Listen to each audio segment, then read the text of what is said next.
welcome back to Wrestling Rants. It's been a while. RedJed with you to review the latest pro wrestling news and results. That's part of Wrestling Rants, baby. Let's go. We had a fantastic weekend in the world of wrestling, and one big reason this past weekend was because of this show, Bound for Glory Chicago. I was at the shows, both Bound for Glory and the Bound for Glory Fallout event the next night from Cicero Stadium in Chicago, and just a fantastic weekend of Impact, now TNA wrestling. We're going to talk about that in a moment, but let's roll back a little bit. Where have I been? What have I been doing? Well, just to give a quick rundown of things, since I guess Labor Day weekend, all out Chicago once again. I was at Chicago for a good 5 or 6 days with tons of events, lots of videos dropped from those events. Impact, the AEW Art of War show with John Moxley of all people doing a run-in on that show. Fantastic show there. Also, we did Collision on Saturday, GCW on Friday with some very unique matches on that one. And then, of course, all culminating with All Out. Here we have a little banner from All Out. And kind of things came to a standstill after All Out as I tried posting some videos from All Out. And once again, getting taken down by the copyright strikes. I had to pull all the videos from All Out. They may appear down the road at some point here still. I'm kind of strategizing when to drop those videos because I don't think they would be probably too effective now if I released them. Most of them are actually uploaded already, but in a private setting so nobody can see them. But I will let everybody know when or if those videos end up happening and get made public so you can enjoy some of the content back from All Out 2023, which, looking back, was a huge. I didn't expect that show to perform as well as it did. I'll just leave it at that. I was very, very impressed by the booking on that show because I thought that show was dead in the water after the great All In event.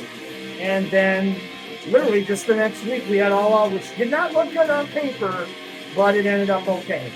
So from that point on, when the copyright strike hit, I was a little bit concerned to post anything, much less videos from live events. So I decided to just take a break off the rants as well. I was feeling pretty overwhelmed, leaning into starting a new job, just literally right after All Out. So kind of just grounded myself, got focused, and focused on my personal life a little bit. And now here we are, about a month and a half after that, and talking back about wrestling. What a wild last month and a half it has been in the world of wrestling. And let's get into the big event from the weekend that I was at. Plenty of videos dropped from both Bound for Glory and the Bound for Glory Fallout on this channel, so check them out if you haven't had a chance. Lots of good content for sure. Let's get into it. Bound for Glory. What a show! I was so thoroughly impressed with this one, and this year has been a very interesting year, not just for Impact Wrestling, now going to be TNA Wrestling, but I have been to a lot of shows this year for Impact.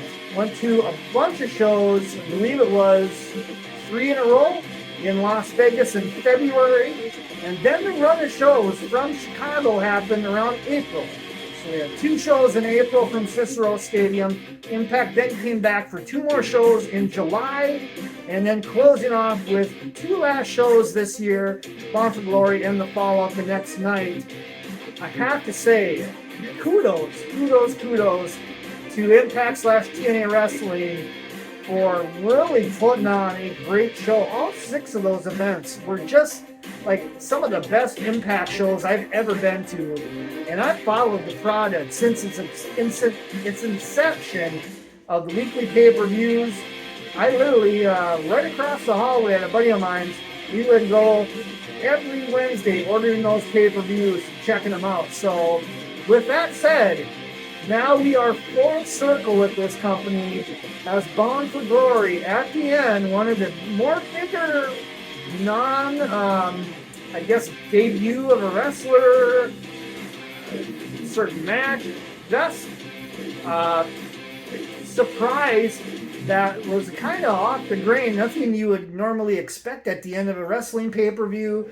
But at the end of this pay-per-view, as we all know now, Impact Wrestling has rebranded itself and moving forward in the year 2024, starting with Hard to Kill, the pay-per-view from Las Vegas at the Palms Casino on January 13th, we will see the absolute 110% rebranding and return of the TNA Total Nonstop Action brand. It said that kicks off in Las Vegas, January 13th, and guess what? Wrestling Rants will be at that show one way or another, hopefully going to make it happen. Hard to Kill, where TNA returns at that pay-per-view. Before we get into all the news on TNA, let's break down Bound for Glory a little bit by the numbers.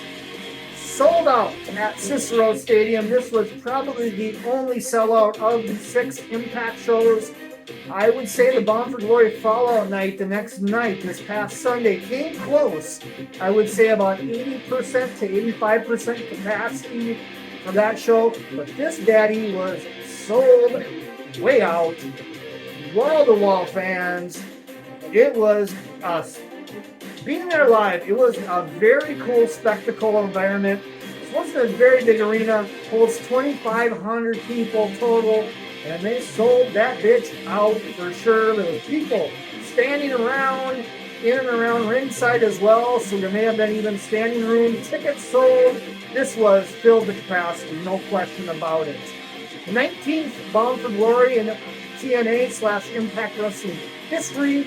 The 3rd Bound for Glory event in Chicago. One was in 2008 from the, at the time, called Sears Arena, which is now the Now Arena, where is, of course, as we know, the home of AEW's All In when the first All In hit, and then All Out subsequently years after. Also in 2019, they were in Villa Park, Illinois, a suburb of Chicago, at the Odeum for Bound for Glory 2019. Both of those shows were pretty good looking back, but I have to say, top to bottom, this may have been one of the best in-ring Bound for Glory pay-per-views of all time.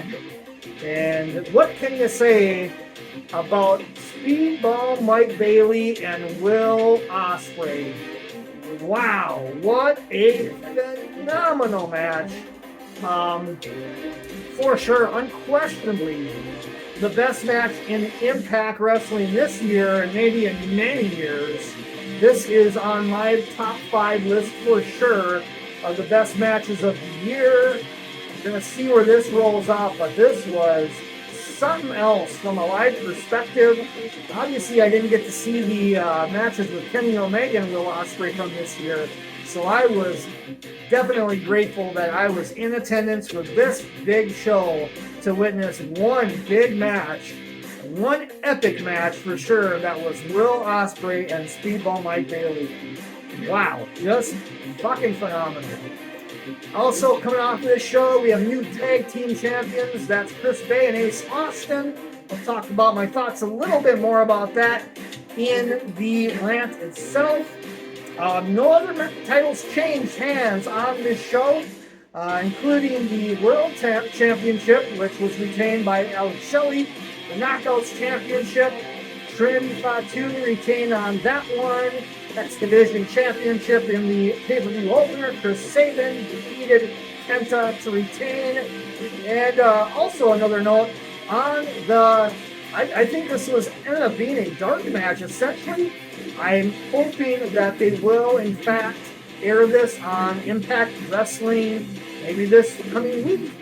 as word is that they are going to air in its entirety Speedball Mike Bailey and Will Ospreay this coming Thursday on Impact, as well as clips from other matches. But I do wonder if we will see the entire match from very early during this show, approximately an hour before the actual pay-per-view started. Gates opened at 5:30 Central.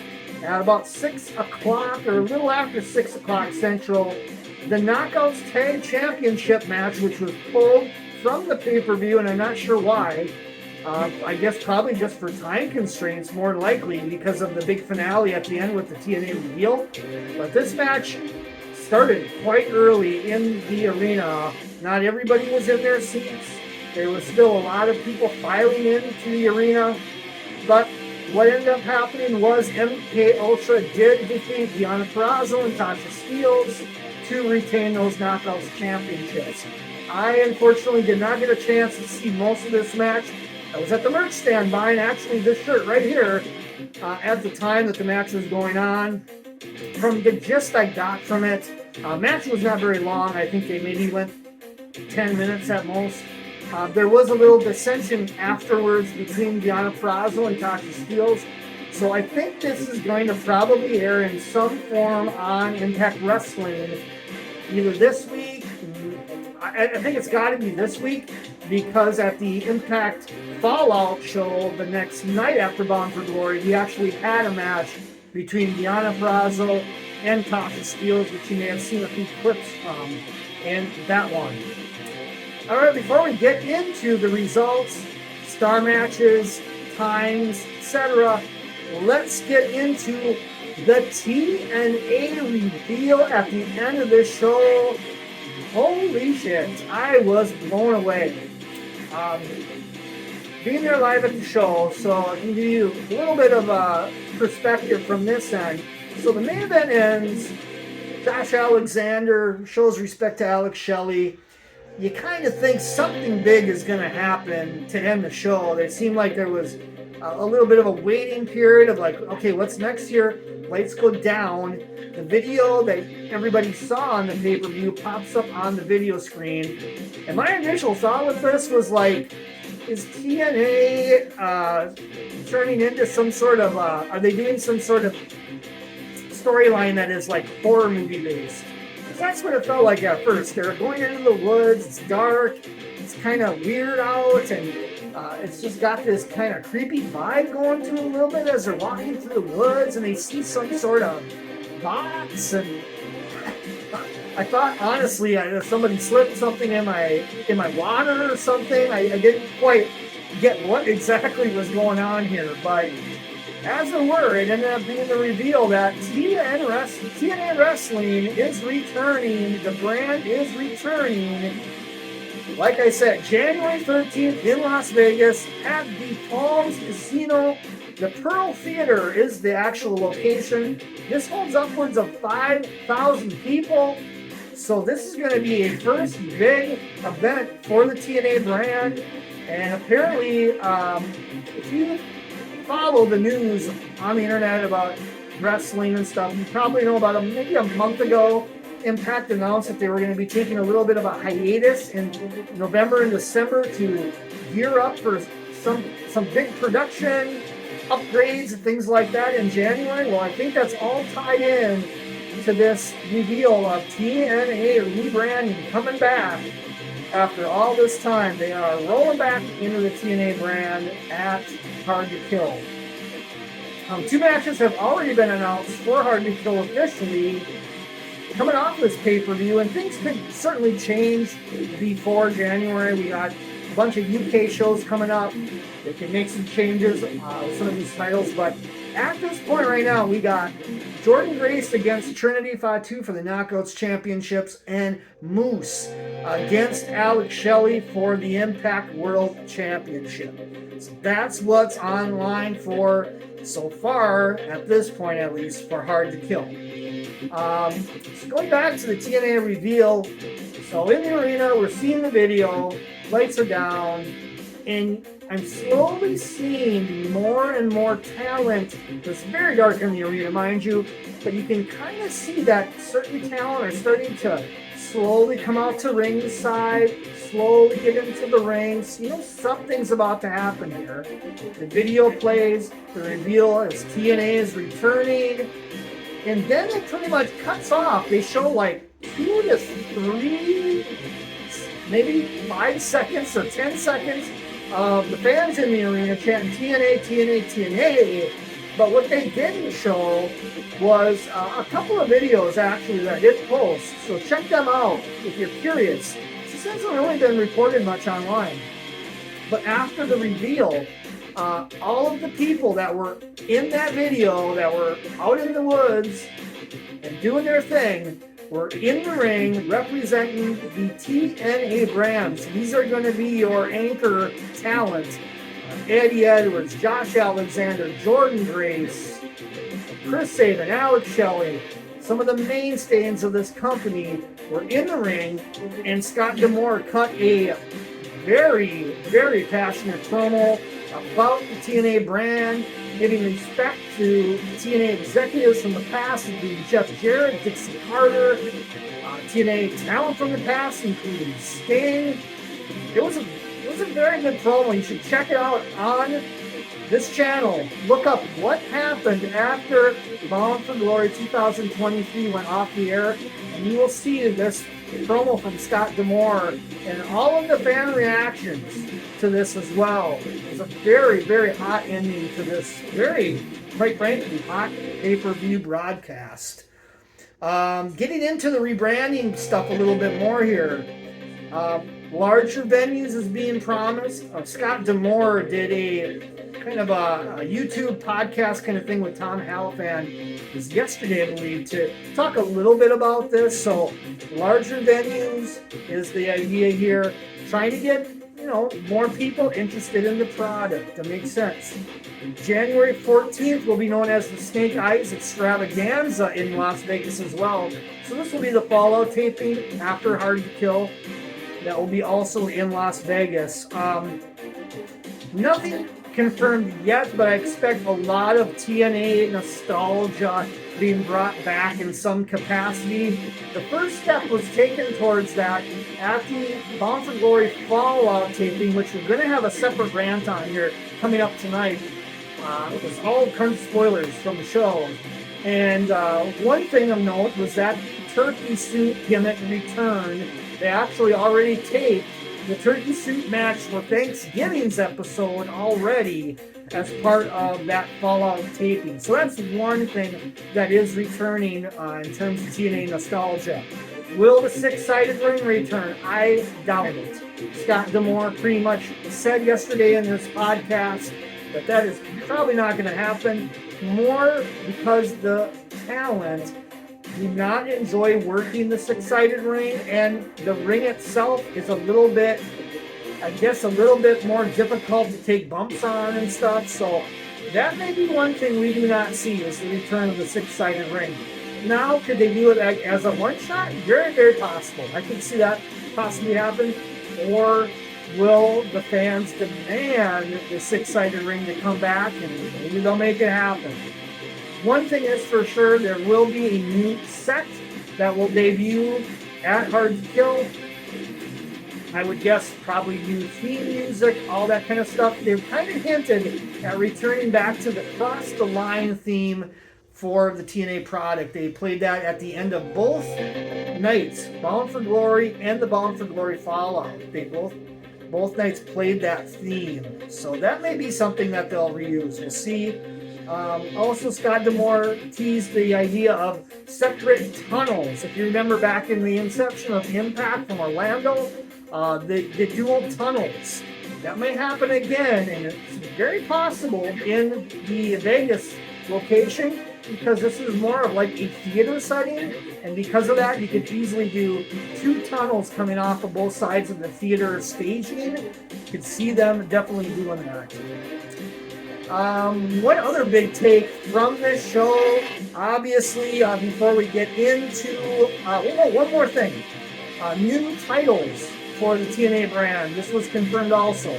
New titles will be coming. They are not going to be the old TNA championships. These are going to be new championships coming up ahead. The lineage will continue. Nobody will be like having to vacate their Impact titles. They're just going to keep going with it. Now, one more take before we get into the results. Will Ospreay. He had a fantastic time from all indications being a part of these shows. He's going to also be a part of another Impact show in the UK coming up this weekend against Edwards.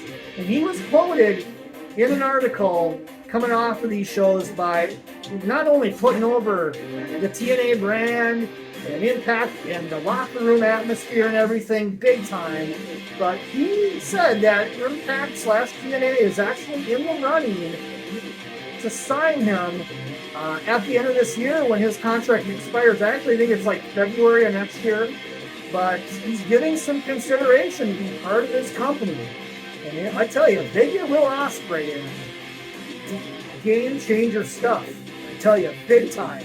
So we'll see what happens with that, but all indications were that Will Ospreay really enjoyed his time with Impact this weekend. He had two fantastic matches. Not only was the Mike Bailey match just an epic encounter, but the match with Josh Alexander this past Sunday at the Bound for Glory Fallout was damn good as well. Just a slight hair below the quality of the Mike Bailey one. So, and that was the main event of the night. Second night of Impact this past weekend at Bound for Glory Fallout. All right, let's get into all of the results, star matches, my thoughts on the matches. Let's get into it. All right, so as I said before, the actual first match of the show was MK Ultra in there defending the Knockouts tag titles against Tasha Steelz and Deonna Purrazzo. It started way early. A lot of people weren't even in their seats yet. This was a bit of a surprise that this was taken off the main card. I thought in the very least maybe they'd consider just do an hour-long pre-show, have this match as part of it. But as it went, that was not the case. This was not aired on the pre-show. However, what aired on the pre-show was the Impact Hall of Fame. 2 inductees this year, actually 3. Tracy Brooks, who had a separate Hall of Fame induction before as the first one. Prior to Mike Tenay coming out. Man, Mike Tenay, I haven't seen him in ever. He has not really made any appearances for the Impact brand, and apparently the reason why he came back was to honor Don West, who was also inducted on this show into the Impact Hall of Fame. Don West family are from Chicago, so they were all at the event, and that brought back Mike Tenay, who ironically on the return of TNA returned to this brand as well. I'd love to see them kind of get Mike back in. He used to be on the creative team as well. I think his input from a creative level would be fantastic at this point for the company. So we'll see where they go with it. I thought both Tracy and Mike Tenay's speeches were great. A nice kickoff on the pre-show with the Impact Hall of Fame inductees. Then let's get into the pay-per-view itself. Match 1, Chris Sabin and Kenta for the X Division Championship. It was a solid opener. I have to say, though, Kenta definitely is not the same kind of worker he used to be, and that's unfortunate. He used to be such a phenomenal worker. This match 10 years ago would have been blowing the roof off the fucking arena, probably. As it were, I still went 3 1/4 stars on it. They didn't have a whole hell of a lot of time at 11 minutes and 28 seconds, but it was still a very solid match, no question about it. Fans were big time into both talents, and a really hot crowd from start to finish on this show. If you didn't notice, you happened to watch the pay-per-view, you saw that this was an electric crowd from start to finish. This was no exception for the opener. Crowd was big time into it, for sure. Sabin retains the X Division Championship. And who knows if we'll see Kenta any further. I was a bit surprised that Kenta was not aligned at all with the other Bullet Club members on this show, Chris Bay and Ace Austin. that in itself is kind of odd. Match number 2, and there really wasn't anything in between matches for the most part. There was a few promos here and there, but that was about it. But PCO went over Moose, Rhino, and Steve Macklin in the annual Monsters Ball match that tends to happen a lot during Battle for Glory or other big pay-per-views of the year. The gimmick's so goofy where they have them locked up and they're coming out of there like they're monsters. I guess I can appreciate it as a fan of horror films a little bit, but it's still quite hokey, no doubt. This match was generally solid. I went 3 stars on it, 11 minutes, 10 seconds. Typical garbage match, but there was some interesting spots. Thumbtack spot on the bricks. That's different. Of course, PCO was taking most of these bumps. Steve Macklin took a bump in this match when Bully Ray interfered, and he barely grazed the table, landed mostly straight on a back bump on the floor. It looked absolutely brutal. PCO does go over in this match. It's kind of curious about this finish because PCO was going to be a free agent after this show, but Impact did announce this week that he has re-signed, so it makes a little bit more sense now why the finish went the way it did. Tag title change for match number 3. Tag champions. The Rascals lost to ABC, Chris Bay and Ace Austin, so ABC now are 2-time Impact Tag Champions. Short match. Shortest match on the main pay-per-view card at 9 minutes and 48 seconds. I went 3 1/4 stars, similar in execution to the Sabin Kenta match, where it felt like maybe it would have been nice to have a little bit more time to the match, but ultimately the match in itself kind of was a little underwhelming. It didn't completely click the way I thought it was going to be. I thought this match was going to be like the dark horse match of the pay-per-view. It really didn't end up being that way. Hopefully we'll see a rematch down the line. And I kind of was thinking that the Rascals probably should have went over here. I thought their title run has been pretty impressive. Myron Reed joined the Rascals crew on the Sunday taping, so I thought this would have been a perfect way to introduce him by interfering, perhaps, costing ABC the match, but it didn't happen. Then we get to match number 4, and this match unquestionably should have been maybe later in the card, but as it were, it kept the crowd hot for the rest of the card. That was Will Ospreay over Speedball Mike Bailey, 17 minutes and 59 seconds. I'm just gonna put it out 5 fucking stars, folks. No question. This match delivered tenfold, crisp action, fantastic high spots, including high spots I have never seen. One was Mike Bailey doing a fisherman suplex Spanish fly combination off the top rope. Are you kidding me? This match was awesome. You gotta see this match. If you didn't watch Impact this week, you will not be disappointed. Wow, fantastic stuff. Then we get to the Call Your Shot Gauntlet, a little long in the tooth at almost a half hour, 28 minutes, 57 seconds. But I love the finish. Jordan Grace going over Bully Ray. That's how you put over a talent and make them stand out as something special, especially in a match that was intergender rules. Also, returns, surprises in this one. Juventud Guerrera showed up. Also, Matt Cardona showed up. And then the Impact debut of Sunny Kiss as well in this one. Match itself, I went 3 stars, maybe appreciatively to maybe 3 3/4. 3 1/4, excuse me. Match number 6, Trinity fought 2 over Mickie James, 11 minutes, 58 seconds. I went 3 stars. You know, it was solid, but I, again, expected maybe a little bit more here, but it was still a solid match with the right finish, I felt like, as well. Trinity going over clean, and this felt like Mickie James was probably on her way out of the company. This was her final swan song, put somebody over big at the end of her run. That's what it felt like. We'll see. It's very possible that she is WWE bound. with Nick Aldis taking more of a role in the company. We'll see where they go with it. Also in this match, a nice little nod to WrestleMania 22, where Mickey James did the old tongue between the fingers. You know what I'm talking about? Spot in this one. Match number 7 then, World Championship. I was shocked. I expected Josh Alexander to go over Alex Shelley. Instead, the opposite happened, and cleanly. Fantastic stuff, though. Second best match on the show, no question about it. 3 3/4 stars, 22 minutes, 32 seconds. It felt like a main event. They worked it like a main event. I could see a rubber match between these two guys happen. Just keep in mind, Shelley put over Josh Alexander way back when, before he lost that championship. It was maybe January, maybe last year sometime.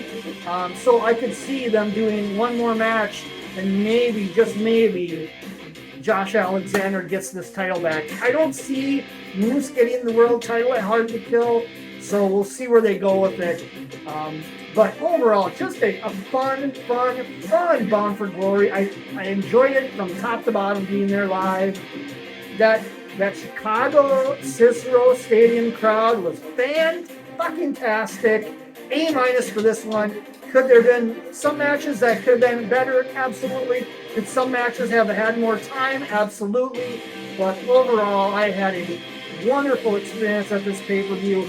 I'll definitely have a lot of memories from this show. Obviously, the Bayley Ospreay match, multiple memories from many spots there, and the revival of the TNA brand. All right, coming up next, we got Bound for Glory, Fallout spoilers, and a special Mega Rant. We'll talk about all that coming up next, right here, Wrestling Rants.